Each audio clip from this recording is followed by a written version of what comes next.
안녕하세요. 동일교회 초등부원 여러분. 저희가 지난주에는 죄라고 하게 되는 것은 거대한 힘이 있어서 우리가 죄를 짓게끔, 우리 몸이 죄를 짓게끔 만드는 엄청난 능력을 발휘한다고 배웠어요. 그렇기 때문에 우리는 마음속에서 분노가 일어날 때, 친구가 정말 믿고 시기심이 일어날 때, 바로 그때 잠시 그 마음을 내려놓고 심호흡을 하라고 제가 제안을 했었죠. 그 심호흡을 하면서 기억하셔야 될 것은 바로 우리가 예수 그리스도를 통해서 의의 무기가 됐기 때문에 우리는 의의 무기로서 선한 행위를 해야 된다는 것을 배웠어요. 그래서 우리는 선한 행위를 하는 데 있어서 세 가지의 기준을 배웠는데요. 그게 뭐였냐면 첫 번째, 참된 믿음. 예수 그리스도를 믿는 자이기 때문에 예수 그리스도를 따라서 우리는 착한 행위를 해야 된다는 이야기를 했었죠. 두 번째는 하나님의 율법에 따라서 우리는 그 기준에 따라서 행동으로 옮겨야 된다는 것을 배웠어요. 그리고 세 번째, 우리가 이렇게 선한 행위를 해야 되는 그 목적은 바로 하나님의 영광을 위해서 해야 된다는 것을 배웠죠.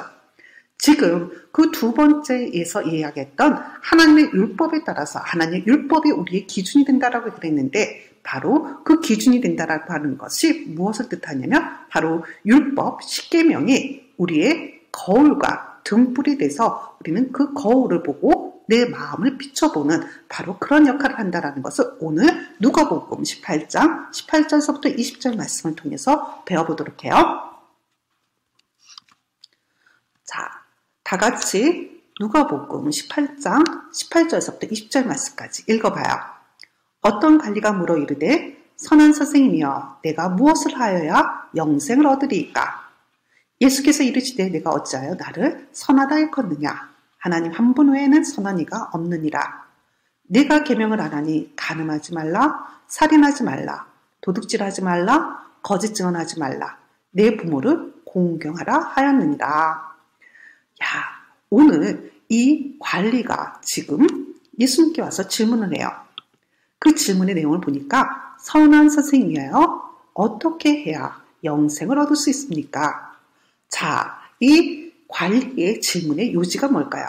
관리는 뭐가 알고 싶을까요? 여러분들, 관리가 예수님께 여쭙고자 하는 질문의 핵심이 무엇일까요? 예, 바로 맞습니다. 영생을 알고 싶어요.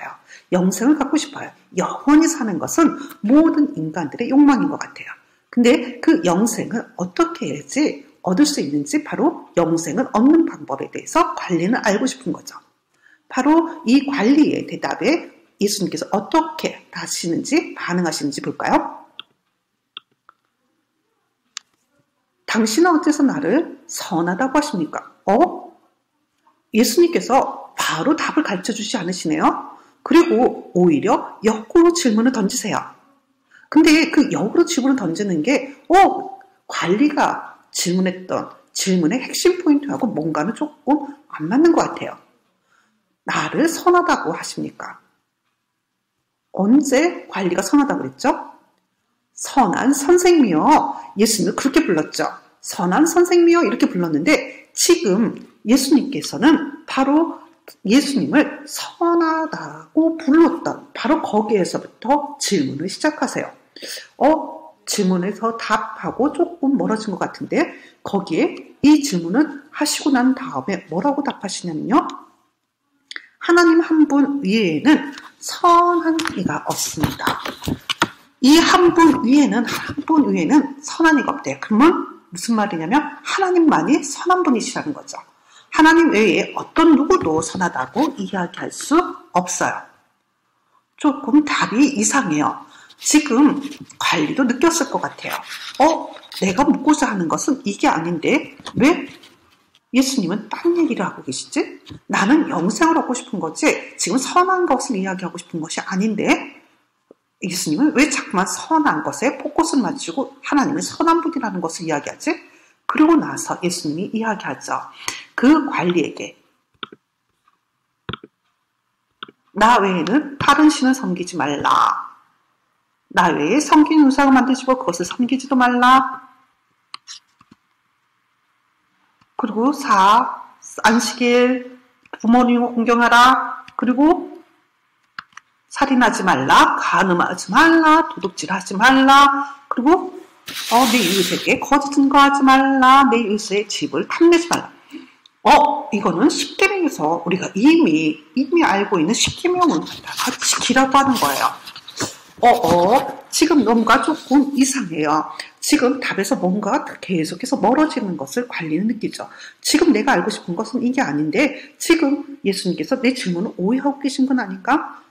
예수님께서 내게 아직도 부족한 것이 있으니 내게 있는 것을 다 팔아 가난한 자에게 나눠줘라. 그리하면 하늘에서 내게 보화가 있으리라. 그리고 와서 나를 따르라. 이렇게 얘기해요.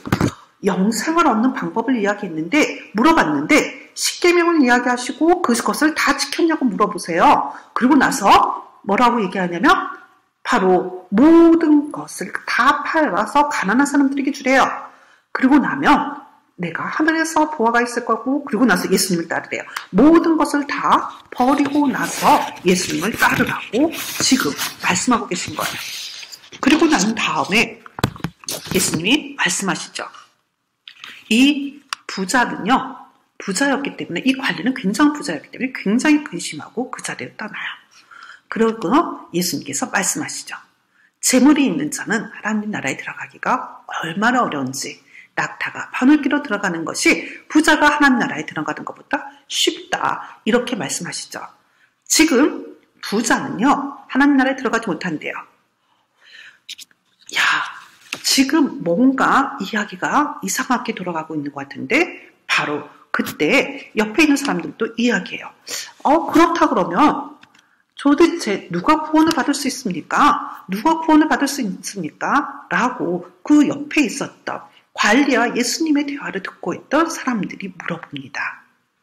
그러면서 예수님이 말씀하시죠. 사람이 할 수 없는 것을 하나님은 하실 수 있습니다.